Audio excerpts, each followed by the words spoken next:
go to abroad and study. Then I was already in the banking industry at Victoria Island.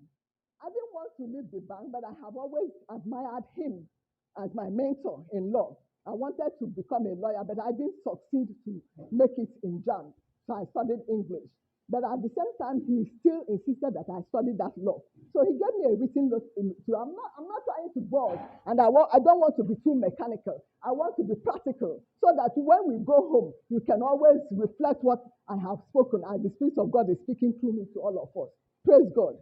So, okay, then when I had worked in, I worked as and I was doing very well in the banking industry. When they give me targets of like 30 million in a, because the capital which the bank, you understand, the foundation of bank is money. So they send us, they give you portfolio, call you assistant bank manager, call you understand, and give you some people under you to, you understand. So I have subordinates, I have girls working, I have working for me and with me. I am good, I play, but again, I have a disciplined lifestyle. And when I look at them and they're not performing, I want to reorientate them to tell them how to. That is, we're talking about good leadership, good governor, how to, So, okay, if you're moving forward and the people at your back are not moving, you have failed as a leader. You understand? If you're moving forward and you're looking back, you do not have anybody that sits where you're coming from. You have failed. So, and that is why we're talking about good governance. That a good leader must institute leadership institution to bring up the younger ones, so that when he leaves, then he will have somebody to replace him. So that when he looks back, he knows that he has indeed succeeded. Because success without successor is no success in the long run. But success with successor is longer, is a success indeed. Praise God. So, okay. I then went further to, I'm just talking about collective responsibility. While in the United Kingdom, they're taking decision, I must always go for them. I go to their meetings, they invite me. When they're taking decision, they ask for my opinion, because we have to determine, do we want welfare? Do we want national, more money being invested in the national health services? Or do we want it in shops? Or do we want it in education? Because these are the major things that give them money in the United Kingdom. They don't have oil like we do, but they have education. They don't play with the education. They don't play with the NHS is free for the indigenous. You understand? So, okay, then that's about collective responsibility. You don't shift it. When I came back to Nigeria in year 2015, I became, because once you're a builder, you are concerned. You want to help to ensure that the system works.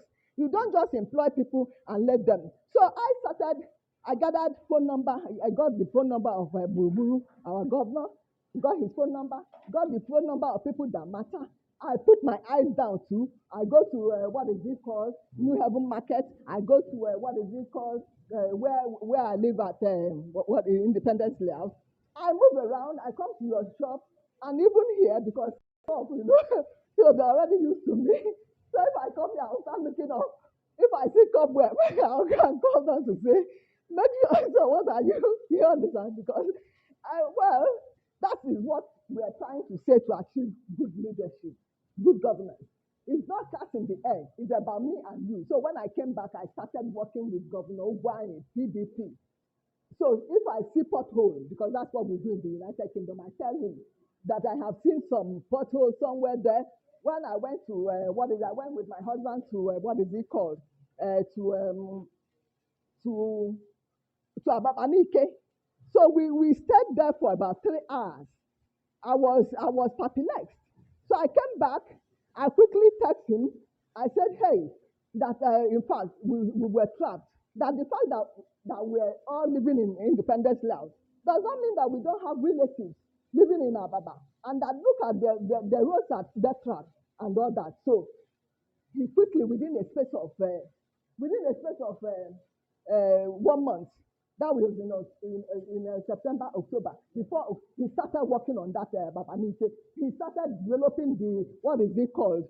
The flyover and all that. That Enugu, Port Harcourt Enugu Express Road. You understand? Because somebody has to, because he doesn't have eyes all over his body. He has just one or two eyes, They never paid me penny. I've worked with them for 7 years on voluntary capacity, but I'm developing strength and developing capacity. So I know that I can now lead my people. You understand? I'll lead them to greatness. I will not steal their penny, because where we're coming from, they don't. Even your secretary will send you packing because you have inflected the receipt. You want to embezzle money. It's a shameful thing. You understand? That's what we're trying to let our governors know, that we can no longer tolerate them sharing money at the pulling booths and the rest of them. Am I making sense? They go sharing and people say they're hungry. If they give you 5,000 naira, will that cure your hunger? It will aggravate it. And somebody that has given you 5,000, tomorrow you come and stand in his face and say, you have already, like the biblical, what Esau and Abel, he has already given you. So the thing that they have distributed, first in the first year or two, they come to recover the money and to make income. You understand? So people should be careful. And those ones that, I'm a lawyer by what it takes to be a lawyer. I defended 12 cases in the United Kingdom and I won all of them to the glory of God. The lawyer, my people are usually afraid of the white people. But when I'm going there, I fast for like 3, because he said, if you're not firm in the faith, you believe